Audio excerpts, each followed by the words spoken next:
Good morning, everyone, and welcome to Some Stops Along the Way, your podcast that features some of the most interesting countries in the world through the lens of my work in those countries as well as their history, geopolitics, and culture. We're moving on to a new country today, the country of Nepal, and I'm going to tell you a story here in just a moment of an experience that I had there that'll be kind of an introduction to the a further deep dive into this country. But first, I want to give a shout out to my peeps from my alma mater, where I got my graduate degree, Gonzaga University, Spokane, Washington, to Dr. Shan Furch and all my friends at Gonzaga. I hope that you're doing well. So, Nepal. I didn't work for a long time in Nepal, but the time I was there was quite fascinating. And the story I'm going to tell you today is one of those stories that and one of those experiences that comes out of being in a place that is iconic, that you've wanted to go your whole life, and probably having a little more hubris, if you will, than is necessary or that is palatable, and it almost got me into a situation that I couldn't get out of. By this time, I'd worked around the world. I'd worked in conflict locations around the world. And so I was probably a, a little less put off, if you will, by challenging situations or danger than I should have been. And that was to my detriment. But I remember sitting around one day. We were at lunch.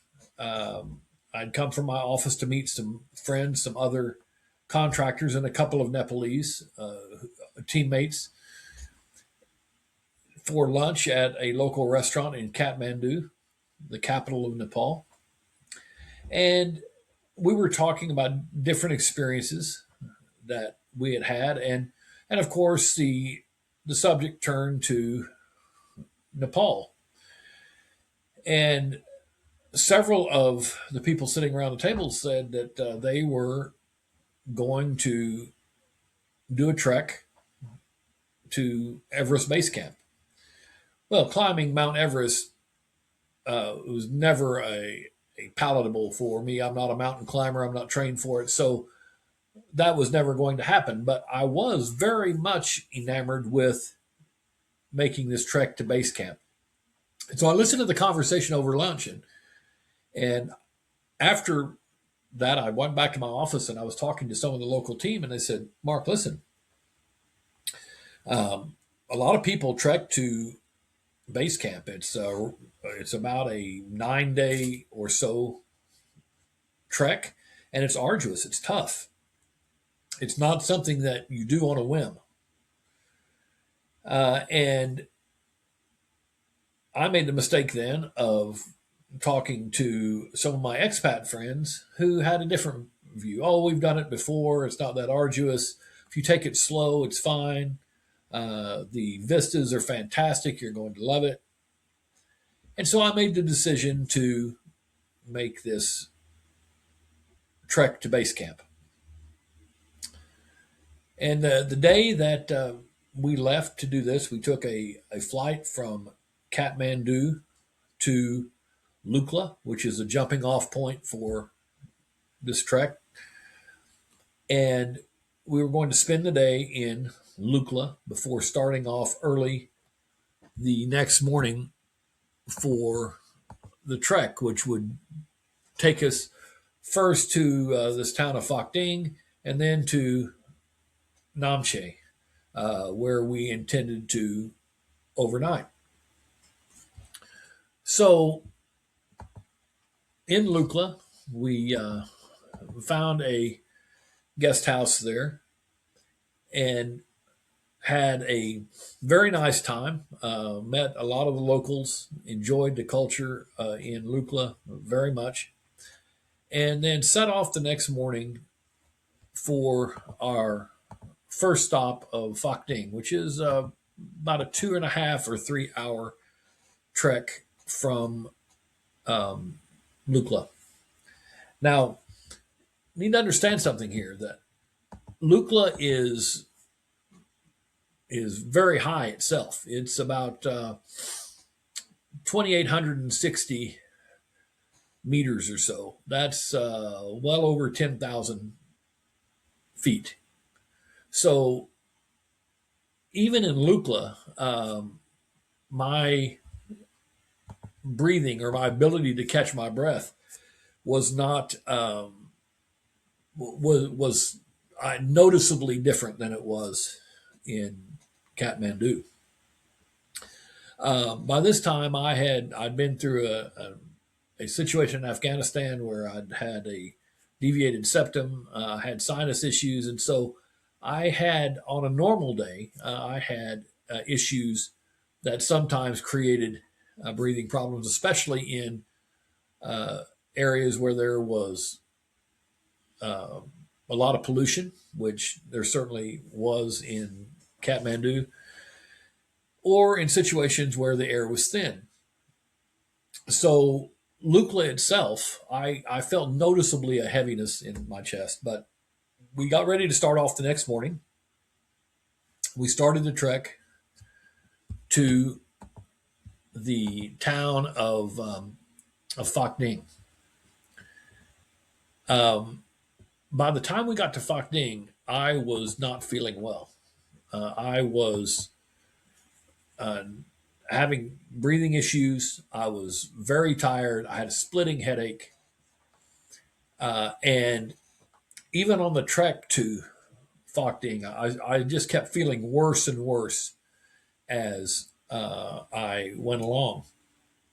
And one of our local team members who was with me, I kind of held back because I started falling behind the group. And we took a little break in Phuoc Dinh and then started the trek to Namche, which we hope to reach by night. Um, and I found out very quickly that that was just not going to happen. Um, the trek to from Lukla to Namche is only about 600 or so meters in elevation. I say only. That's quite a significant raise in elevation. But it's that the air becomes thinner, of course, and Namche is at 11,280 feet. So basically, from Phuoc Dinh, we were traveling a course that led us uh, straight up a mountainside, and the physical exertion combined with the thin air, I was just getting sicker and sicker. So we weren't very far out of Phuoc Dinh when I realized, no, this isn't going to happen. And I told my friends, look, I'm not going to get all the way I'm number one, I'm not going to make it to Namche, but I'm certainly not going to get to Namche and then be violently ill. So I'm going to turn back.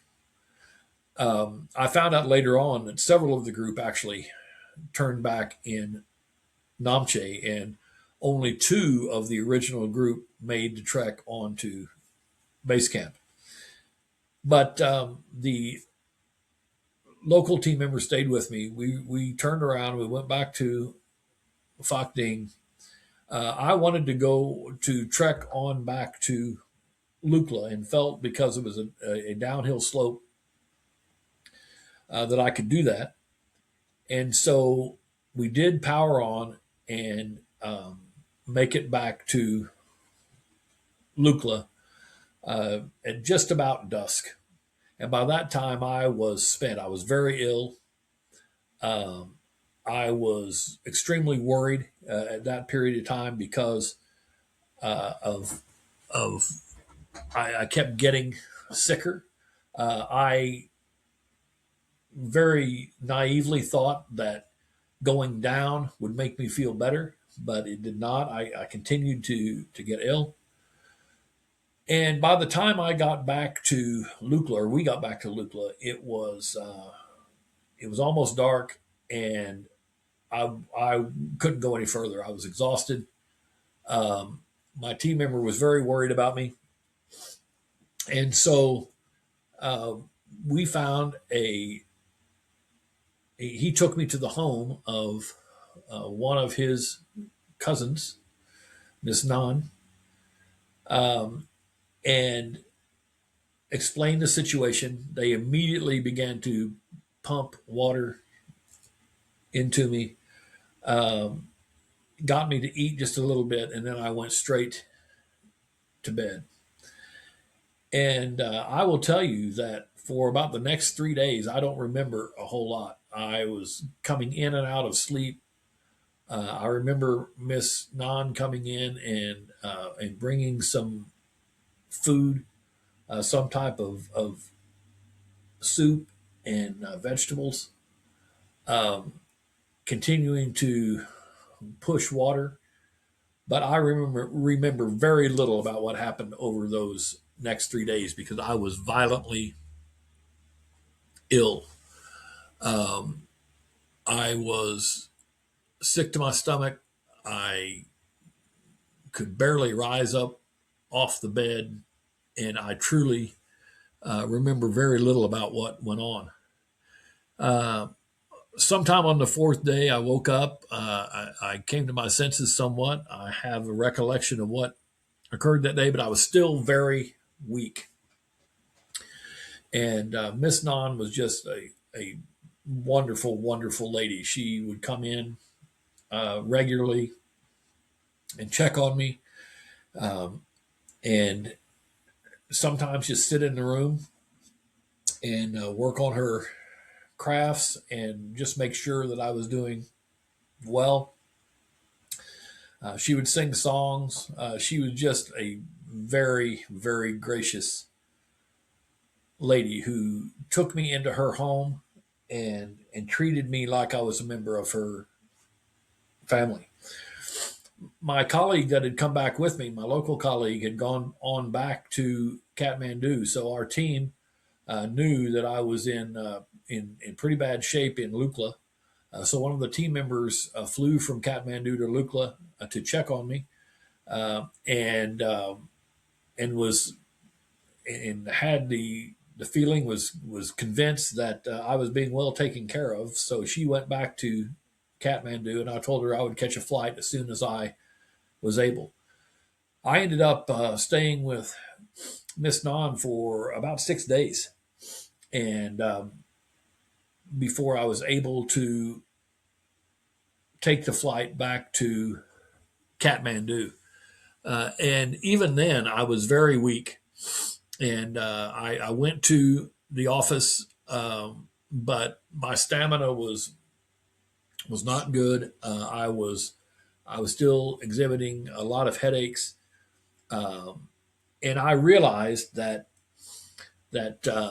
my in trying to take this trek to base camp that my mind had written a check that my body couldn't cash, and that I had come very close to having a serious situation. Had I decided to push on to Namche, it is very likely that I would have been violently ill to the point of even needing to be hospitalized or worse. And so it was not a good situation. It took me a good 3 weeks to really start feeling normal again. As I said, most of the group that had set out from Lukla on that trek to base camp, which is I said 8 or 9 days before. It's actually closer to 14 or 15 days round trip, of course. But most of them had turned back at different times on the trip. Some of them at Namche, We had another part of the group turn back at Dugia, and only two make the trek all the way to base camp. Now, Mount Everest Base Camp is at 17,594 feet. So it is very high. And what I was naive about, many things I was naive about, one of them was the the impact that that type of altitude makes on your body. So the story should end there. A couple of our group made it to base camp. Most of us did not. I was the first one to fall out at just outside of Phoc Dinh. Um, but that's not where the story ends because later on in my time in Nepal, I had the opportunity to go to base camp, which is something I desperately wanted to do. But I knew now that I couldn't trek it, wasn't going to try that again. But I had the chance to fly there in a military helicopter. And it's a whole backstory for that I won't go into, but I had a very good friend in the government there. They were going to take a group of VIPs up to Everest Base Camp in a helicopter, and they had an open seat, and my friend was able to get it for me. And so the morning that we left, it was a very beautiful morning. We took off from Kathmandu, and we made a stop along the way because you can't fly directly there. It's just not it's not possible. And even if you did, the altitude would make you very, very ill. So there's no way that you would fly directly there. So we flew to the Everest View Hotel, and helicopter landed. We stayed for some time, and then we took off for base camp. And I will tell you that even then, the altitude was very pressing on me. Once we got to base camp, and I walked around a little bit, the headache returned, and I could feel that I was getting ill again, even at that um, altitude, because I just wasn't used to being at that altitude. Now, fortunately, I didn't get violently ill, but it was certainly brought back memories of that feeling that I had during those very scary hours outside of Lukla as we trekked toward Phoc Dinh, and then of course came back to Lukla. Um, so I took it easy, got some photos, and took the helicopter back to with another stop back to Kathmandu. And my friends were just mortified that I would have taken the shortcut to go to Everest Base Camp by helicopter, although I guarantee you that any single one of them would have done exactly the same thing had they had the opportunity. Um, and I used to feel bad that I wasn't able to make the trek because it is by everyone's estimation, it's a beautiful trek from Lukla to base camp. But I don't feel bad anymore about that. I think that with age comes wisdom, and as I've gotten older, I realize that there were things that I did while I was on the road that put myself in needless danger. And this was the one time that, even if it was belated, I listened to my body when I got to Phoc Dinh and said, I can't go any further. I need to go back. And that turned out to be a fortuitous decision. And as it turned out, I got to see base camp anyway. I will tell you that day at base camp um, was one of not so many days a year that Everest was visible. It was clear enough to actually see the summit, and it was just a fantastic experience. I won't say, some people say a spiritual experience. I don't look at it that way, but certainly it was an awe inspiring experience to be standing not on the top of the world, but certainly near the top of the world, looking up at a mountain that had been seminal in my imagination growing up. As a matter of fact, I had met when I became an adult and was running economic development authorities in the United States. I had met a gentleman named Barry Bishop who had climbed Mount Everest and spent some time with him and really heard a lot of the backstory of what it takes to do that. And so standing at on Mount Everest or at Mount Everest Base Camp and looking up at that mountain was a very important um, point for me, and it was there that I began to put together a leadership platform, a leadership lesson based on climbing Mount Everest that I adapted from a presentation that Barry Bishop had made on occasion. And I've used it around the world now, and it talks about what people, the leadership lessons that we can learn from the trek up this very majestic but dangerous mountain through the lens of those who have actually done it. So I want to make it very clear. I didn't climb Mount Everest, couldn't climb Mount Everest, have no interest in climbing Mount Everest. Couldn't even make it to base camp on my own except for this helicopter, but was able to do that and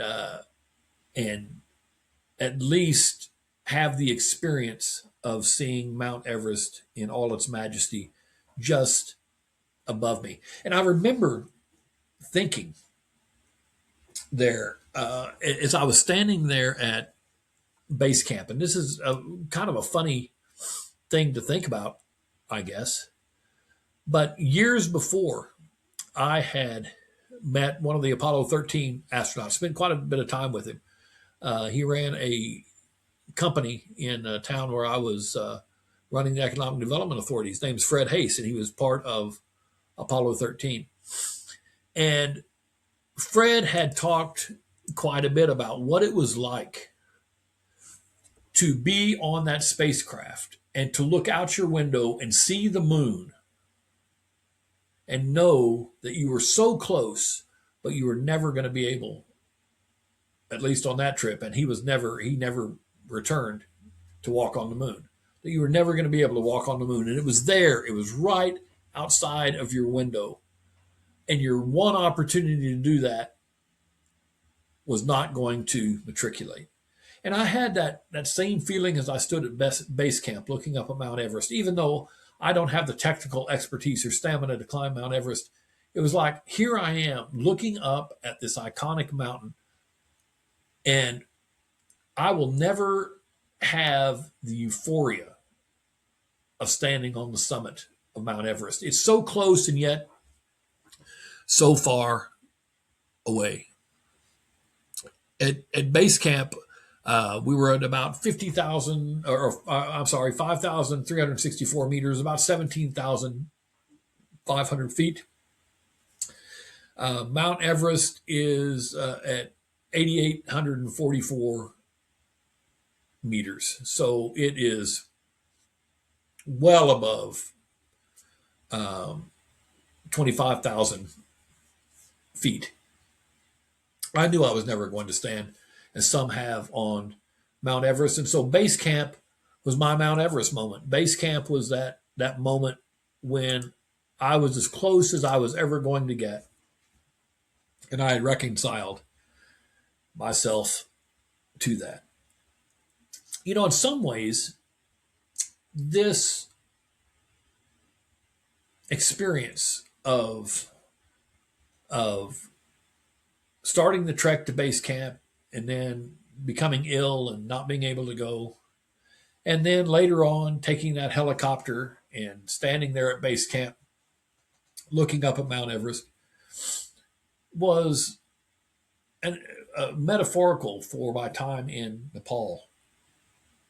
Nepal is a beautiful place, but it is, having worked in Bhutan, which is a neighbor of Nepal. I can say that Nepal is also a heartbreaking place because of the lack of interest the government has shown in protecting its greatest natural resource, which is its environment. Over tourism in Nepal has devastated its ecosystem. When you go to Everest and base camp, you see the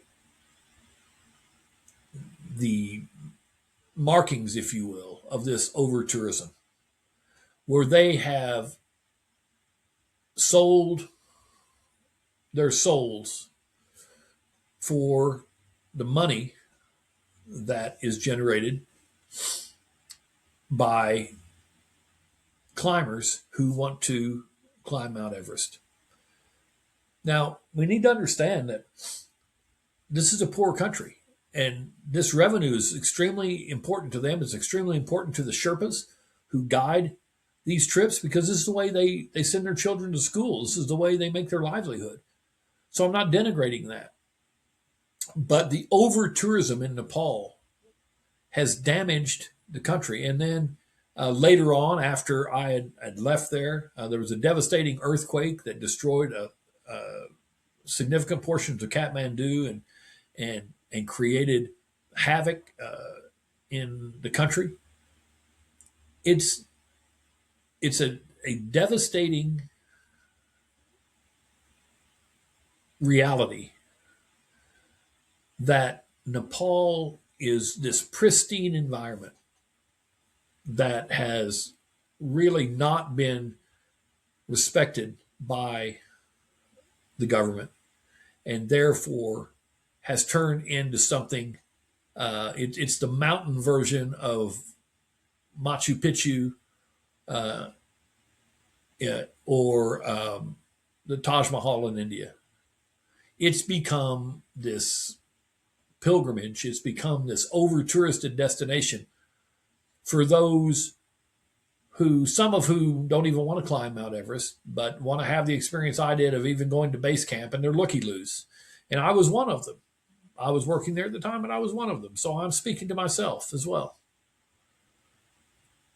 And it really is unfortunate what I saw there. And it's also unfortunate that much of that revenue that's generated by this over tourism